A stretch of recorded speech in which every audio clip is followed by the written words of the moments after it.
and the cover charges were negligible. I mean, people to this day still talk about going to see Van Morrison play or going to see Joni Mitchell play, and you're paying $2 or $2.50, and then even then some people were steamed that it was $2.50.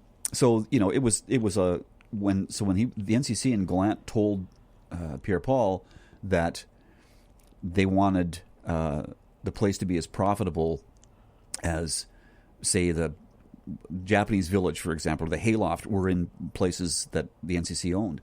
And, he said, but they're just restaurants. Like, they don't have acts. They have to pay for all of this stuff. The NCC wanted renovations done on the place. They wanted 3 sets of plans, like as Denis put it, the Cadillac version, then the middle version, and then the lowest possible version. They wanted that done before they would consider anything else. So Denis very cleverly came to Carleton. He came to the School of Architecture, and that was made a project for the School of Architecture. And they came up with these 3 sets of plans.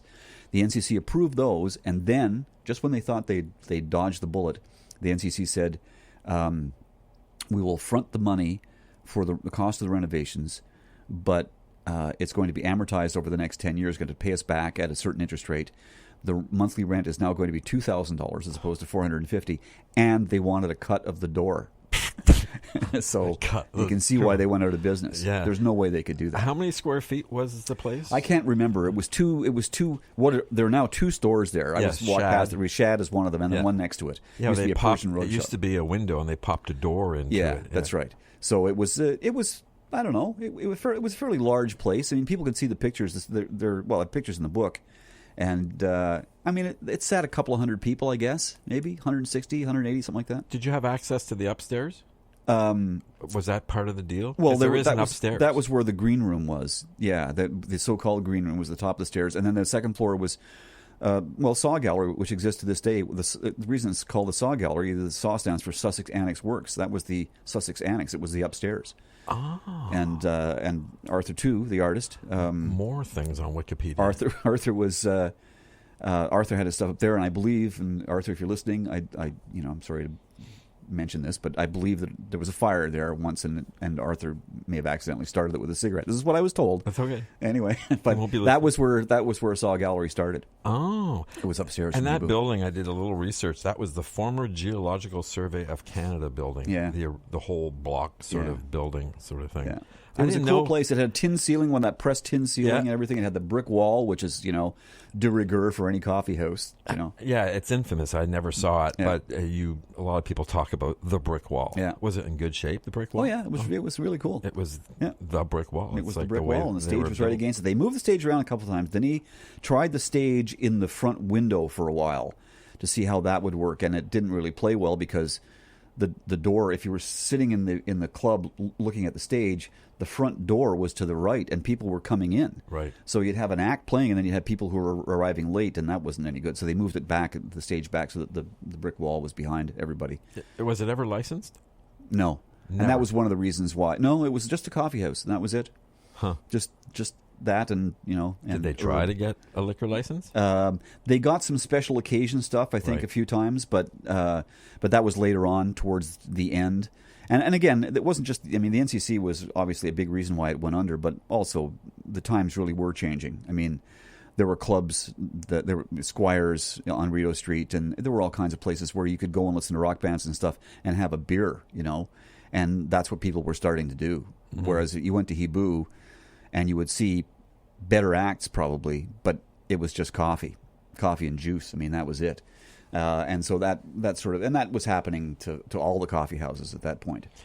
There is a page, leshibu.ca, where there's it lists some of the musicians. Yeah, that's Denis Faulkner's page. He's the founder. That's right. Yeah.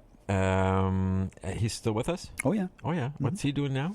He's retired. He lives out in Merrickville, I believe. That's good. He was at the book launch in September. Got a big standing O from everybody. Mm-hmm.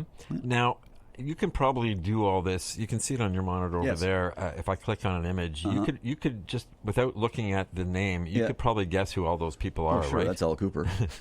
I think it automatically changes. I don't know any of these people because it's folk, and do you know who that is? I don't know who that woman is. No, okay. Alice Stewart. No, I still don't know who she is. Okay. So how many did you see? A lot of up-and-comers, and I'm sure you did. Oh, God, yes. Yes. Neil Young played there. Yeah, I didn't see him play.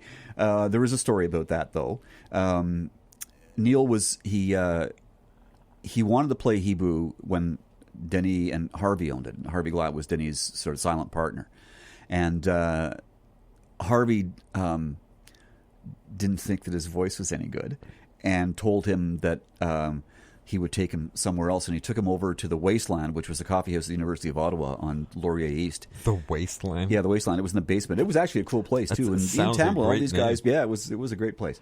And it was run by a guy named Russell Barton, old friend.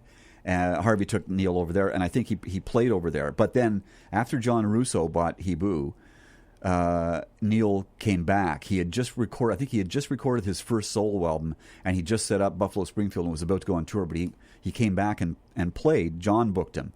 And John's ex-wife, Joan, who I know, they recorded that night, and she has the recording of Neil Young, and in between songs, he says something like, and I'm paraphrasing now, but essentially this was it. He says he wanted to thank John for booking him in the club. Harvey Glatt wouldn't book me because he didn't think that my voice was good enough. So he's taking a shot at Harvey. So Harvey's had to live with that one, I guess. Is that on tape? Have you digitized that baby? I haven't. No, I don't own it. Joan's got it somewhere out there. So gotta get it digitized. But Van Morrison came and played. It was billed as Van Morrison with his jazz rock band, and this is again when Joan and John Russo owned the club, and he was. And this is so typical when you look back at his career, because on all of his albums, he's always got a song or two where he whines about how badly he's been treating. Right? He's everybody's ripped him off, and poor Van, breaking my heart, Van. But he was like this even back then. He was convinced that they were stiffing him on his fee, and they asked him to come over to their apartment. They lived I think they were in Sandy Hill. And they had this beat-up old Volkswagen van. That was all they had and everything. And he came over. I remember Joan told me, she said, he looked at their place and he looked at the van. He said, "Is that yours?" And they said, "Yeah." And he said, "Never mind. You're not ripping me off." So they got away with that one. That's crazy. What was the best act that you can recall? They were all good, but they were there all must good. have been one Muddy Waters, I would say, would be the best stands one. out? Yeah, yeah.